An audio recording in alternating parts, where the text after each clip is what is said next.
2023년 11월 9일 목요일 돈다방 미쓰리 시작하겠습니다. 저는 오늘 이런 이야기로 좀 오프닝을 해볼까 합니다.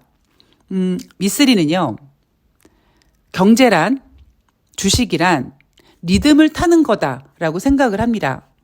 다른 말로 표현하면 제가 방송에서 너무나 자주 사용하는 멘트, 여러분, 인생이나 주식이나 한쪽 방향으로만 가는 게 없습니다. 라는 멘트를 사용하면서 제가 생각하고 있는 경제 혹은 주식에 대한 이미지를 여러분들께 전해드리죠. 경제, 주식 어렵지 않거든요. 경제란 결국 돈이고요. 그 돈이라는 거는 누구나 벌고 싶고 누구나 많았으면 좋겠다라는 거죠. 그리고 그 돈을 벌기 위해서, 그 돈을 많이 벌기 위해서 주식이라는 어떤 그 투자 방법을 통해서 그 욕구를 채우고 싶은데, 문제는 사람들이 그런 욕구를 채우려고 경제 혹은 주식을 공부하려다 보면 전문가들이라는 사람이, 그리고 언론들이라는 애들이 경제하면 어려운 용어들, 그래서 그 어려운 용어를 내가 열심히 지금 공부를 해서 좀 경제를 알아야지 해서 열심히 공부하는 과정에서 그 이슈는 사라지고 또 다른 이슈가 툭 튀어나와가지고 또 그걸 또 공부해야 되고, 주식 같은 경우에는요, 수많은 차트 하나만 보더라도 수많은 보조지표가 있고요, 수많은 매매 기법이 있습니다. 그리고 아마 여러분들 중에서 대부분 수학 싫어하시는 분들 많으실 텐데요. 아니, 수학 가뜩이나 생각하고 싶지도 않은데 금융을, 주식을 마치 공학이라는 단어를 붙이면서 수학 개념으로 만들어버리죠. 그러니까 많은 투자자들이 본인들이 스스로 지혜로운 투자자가 돼서 매매를 할 수 있음에도 불구하고 아니야. 이건 내 영역이 아니야. 이건 내가 불가능한 거야. 그냥 전문가들한테 맡겨. 이렇게 돼버리는 거죠. 그래서 저는 수많은 매매를 통해서, 그리고 증권사도 다닐 만큼 다녀봤고, 경제방송도 출연할 만큼 출연해봤고, 정말 대한민국에서 미쓰리처럼 매매해 본 사람 있어? 라고 자부할 정도로 이 주식이라는 것에 대해서 너무나 정말 깊숙이 알고 있다 보니까, 물론 그 과정에는 또 고수를 만나서 주식을 배운 그런 그 기간도 있었고요.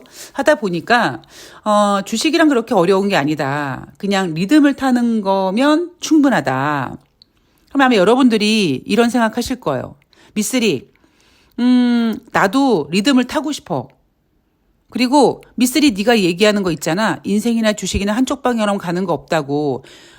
무슨 뜻인지를 알겠고 이해는 되는데 내가 아직 그 리듬을 못 타라고 하실 거예요. 근데요, 여러분들이 그 리듬을 지금 못 타는 건 너무나 당연한 거예요. 왜냐하면 한 번도 여러분들은 이런 식으로 경제 혹은 주식을 접근해 보신 적이 없거든요. 이런 얘기 하나 해드릴게요. 저는 증권사 다닐 때, 요즘은 어떤지 모르겠습니다만, 회식을 하고 이제 뒤풀이로 지점장이나 부장님 이렇게 연세 드신 분들은 귀가하시고, 이제 그 밑에 과장, 밑에 사원, 대리 요런 여직원들 몇 명이서 클럽 가자. 그래서 클럽 가서 막 맥주 마시고 그 스테이지 나가서 막 춤추고 막 이런 뒤풀이를 한 적이 있었습니다. 굳이 회식이 아니더라도 친구들끼리 이렇게 클럽 같은 데 가서 야, 막 춤추자 막 이러지 않습니까? 근데 제가 몸치예요. 예를 들면, 그러면 제가 친구들끼리 클럽을 갔어요. 이미 친구들은 클럽에 많이 와본 경험이 있어서 일단 테이블에 앉고 야, 우리 나가서 몸 좀 풀고 오자. 그러고 막 나서 춤을 춥니다. 그 친구들이 봤을 때 저놈 가시나 왜 안 나와? 야, 나와. 너 나와. 그래서 저를 그 스테이지로 끌고 올라갑니다. 그럼 저는 이제 멀뚱멀뚱하게 서 있고, 여기는 어디고 나는 누구지? 나 너무 부담스러워. 나 창피해. 막 이러지 않겠습니까? 근데 좀 왕년에 춤 좀 춰왔던 친구들이 저를 둘러싸고 야, 할 수 있어? 한번 움직여봐봐. 리듬에 몸을 맡겨. 그러면 어느 순간, 처음에는 쭈삣쭈삣 하던 저도 어느 순간에 뭐합니까? 둠칫둠칫하고 리듬을 탑니다. 물론 어색하죠. 그런데 지금 여러분들은요, 마치 그 클럽에 처음 간 그 둠칫둠칫도 못하는 그 사람처럼, 제가 이제 예를 들어 미쓰리라고 표현을 했는데, 저처럼 지금 딱 그 상황이라고 보시면 돼요. 그러니까 돈다방 미쓰리를 오래 들으시는 분들이 정말 제가 해드리는 거 아무것도 없고 뭐 보이는 영상도 아니지만 계속 돈다방 미쓰리를 들으시는 이유가 뭐냐면은요. 물론 미쓰리가 기통차게 시황을 마치는 부분도 있습니다만 여러분들이 어느 순간 그 둠칫둠칫 그 리듬이 좋은 거예요. 싫지 않거든요. 그러니까 제가 보여주는 영상도 없고 편집도 안 하는 그런, 편집조차 못하는 오직 그냥 시황만 읽어드리는 듣는 방송이지만 여러분들이 그 듣는 방송을 통해서 둠칫둠칫 움직이기 시작하시는 겁니다. 저는 그게 제가 돈다방 미쓰리를 2015년부터 하면서 그 과정에서 뭐 전문가들도 까고 뭐 어떤 뭐 경제 방송의 여전사가 되니 뭐하니 여러 가지 뭐 어떤 그 이미지를 만들어 나갔지만 그냥 요즘에 드는 생각은 2023년도 한 해를 보내면서 드는 생각은 내가 전달하고 싶은 게 바로 이런 거구나라는 겁니다.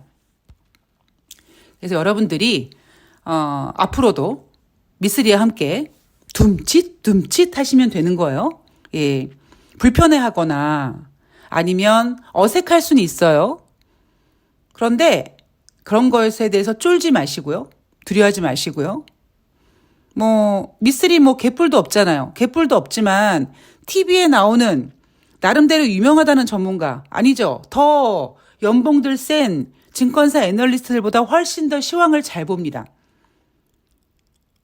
그러니까 그 자체만으로도 그냥 미쓰리랑 같이 한번 둠칫둠칫 해보자라고 즐기시면 되는 거예요.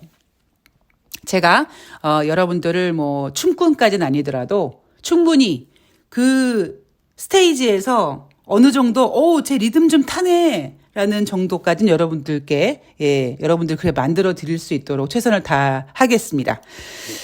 자, 제가 왜 이런 얘기 하는지 오늘 방송 뒷부분에서 그런 얘기 다시 한번 전해드릴 거고요. 오늘 돈다방 미쓰리는 11월 8일 수요일 뉴욕 증시 마감 현황을 점검해 볼 텐데, 자, 우리 둠칫둠칫 한번 해볼게요. 자, 미쓰리가 그랬습니다.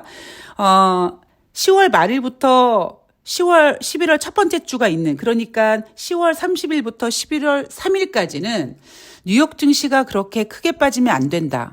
왜냐하면 그 전주에 분위기가 굉장히 안 좋았었는데 만약에 10월 말일부터 11월 초가 있는 그 한 주의 주식시장이 더 분위기가 안 좋아지면 요거 시장의 공포감이 굉장히 커질 수 있거든요. 그래서 뉴욕 증시가 이렇게 올라갔는데 생각 이외로 좀 과하게 세게 올라갔어요. 거기에다가 또 대한민국 같은 경우에는 또 그냥 정말 같지 않게 무슨 공매도 금지하니 뭐하니 지랄 발광하면서 정신없이 만들어 놨어요. 자, 이번 주 물론 공매도는 대한민국 공매도 금지 발표는 이번 주 초에 했습니다만 저는 월요일날 방송에서 월요일날 새날 방송에서 그리고 돈다방 미쓰리를 통해서 공매도 따위가 대한민국 주식시장 시스템을 바꿀 수 없다라는 이야기를 해드렸습니다. 그러면서 침착하자. 멘탈 잡자라는 얘기 해드렸습니다. 자, 이번 주는요. 제가 이렇게 전망해드렸어요. 그냥 크게 빼지도 않을 거고 지난주처럼 세게 올라가지도 않을 거고 그냥 그렇게 할 거다. 왜냐하면 이번 주에 일단 특별한 이슈가 없습니다. 특별한 경제지표 이런 것도 없고요. 지난주에 뜨거웠으니까 적당히 쉬어가는 구간이기도 하고 다음 주를 준비하는 그런 기간이라고 보면 될 것 같다라는 생각으로 제가 여러분들께 이번 주는 지난주처럼 뜨겁지도 않을 거고 그렇다고 크게 빠질 것 같지는 않다 이런 얘기 해드렸습니다. 자, 이렇게 미쓰리와 둠칫 하면서 지금 흐름을 읽어가고 있어요. 자, 11월 8일 수요일 뉴욕 증시는요, 혼조세로 마무리를 했습니다. 물론 9일 연속 상승하는 녀석도 있었습니다만 상승폭을 보면 그렇게 크지 않아요. 자, 다우지수 0.12% 하락. 다우지수는 하락 마감했고요. S&P 500은 0.10% 상승. 나스닥은 0.08% 상승했습니다.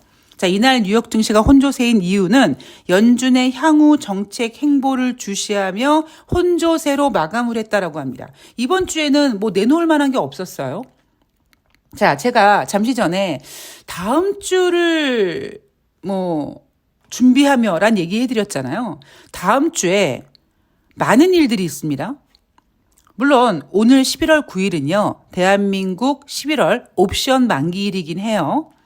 그런데 당장 11월 14일 화요일, 다음 주 화요일은요. 미국의 10월 달 소비자 물가 지수가 발표가 됩니다. 국제 유가가 좀 떨어져서 어떻게 나올지 모르겠습니다만 가장 중요한 거는 여전히 연준이 목표로 하고 있는 인플레이션 2%까지는 쉽지 않다라는 점. 그리고 미쓰리가 주장하는 부분, 바로 미국 경제는 지금 좋지 않다라는 점. 게다가 11월 초에 발표한 10월 달 고용지표는 안 좋았다라는 점. 자, 그리고 다음 주 목요일 날은요. 11월 16일 수능일이 있습니다.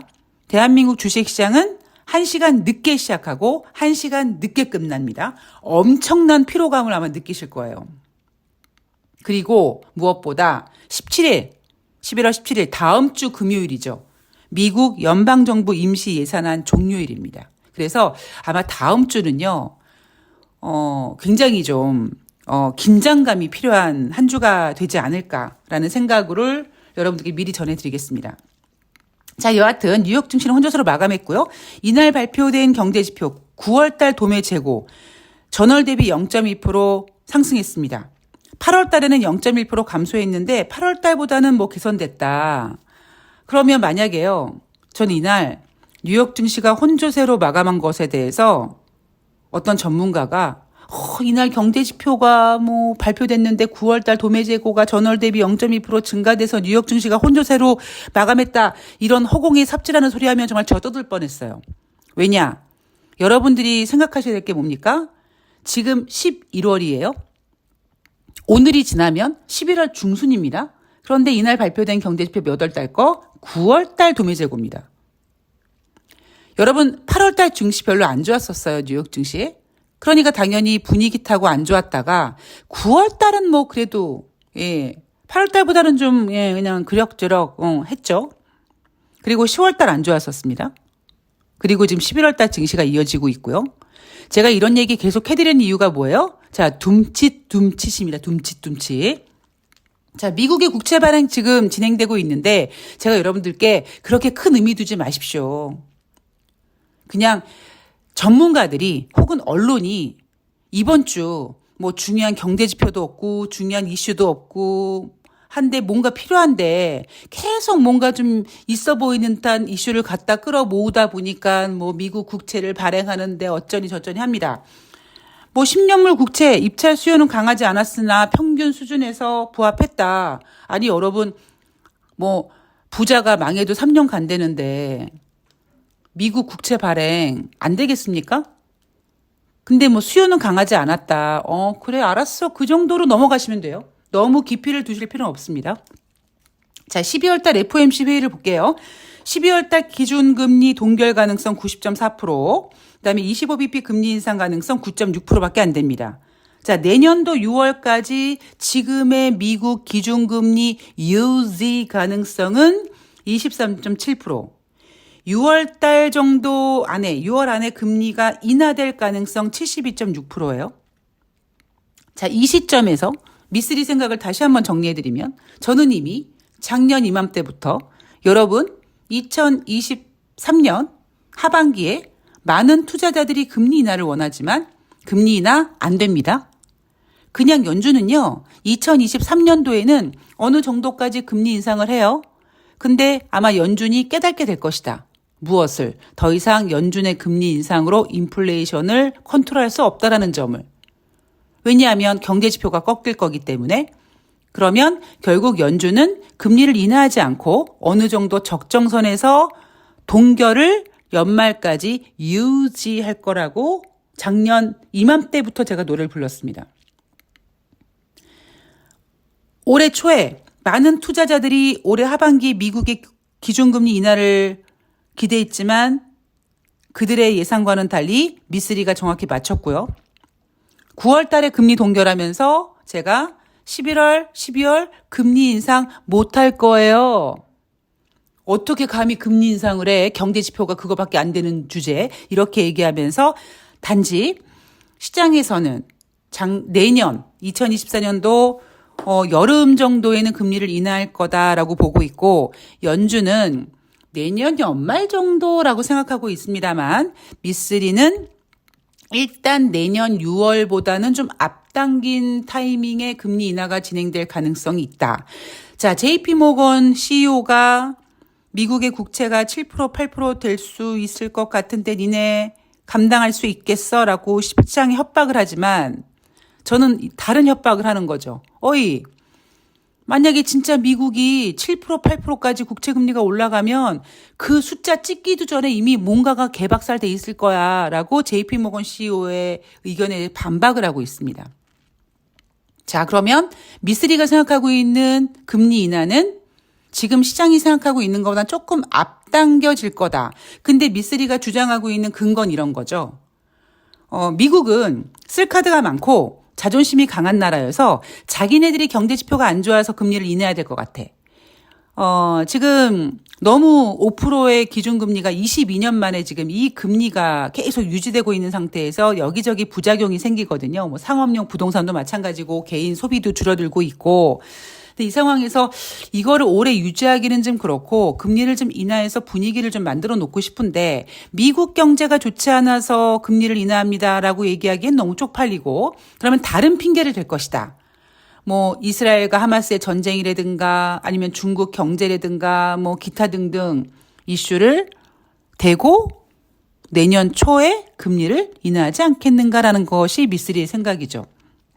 자, 그런데 이날 제롬 파월 연준 의장이 통화 정책에 대해 별다른 언급은 없었다고 하면서요.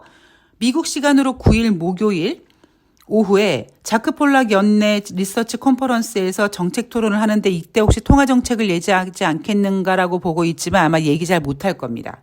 얘기를 못하는 이유가 뭘까요? 얘기를 안 할 것 같은 이유가 뭘까요? 못하는 거죠. 여러분 생각해 보세요.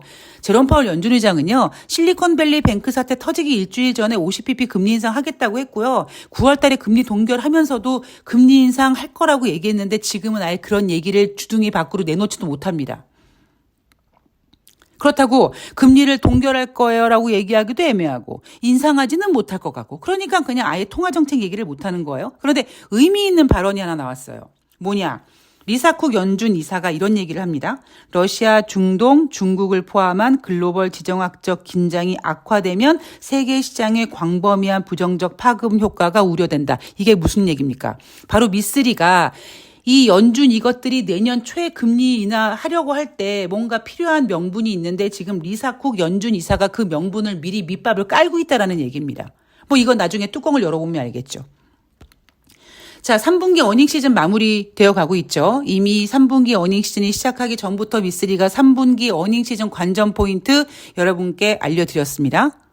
잘 대응하셨을 거라고 보고 있고요. 대한민국 주식시장 공매도 매도 금지 뭐 지랄 발광 연병하고 있지만 다 의미 없다. 다시 반납했고 어제도 다시 반납했고 아마 오늘도 2400포인트를 깨는 테스트를 아마 진행할 겁니다. 미쓰리가 생각하고 있는 2023년도 하반기 주식시장은 오르락내리락 하지만 결국 큰 그림으로 우아한 곡선을 그릴 것이며 가끔씩 툭툭 튀는 자리가 나타난다. 그 툭툭 튀는 자리는 왜 나타나는 건가? 바로 개인들에게 물량을 떠넘기려고 하는 작전이다. 여러분들이 이것만 아시면 주식시장 시황은 끝난 겁니다.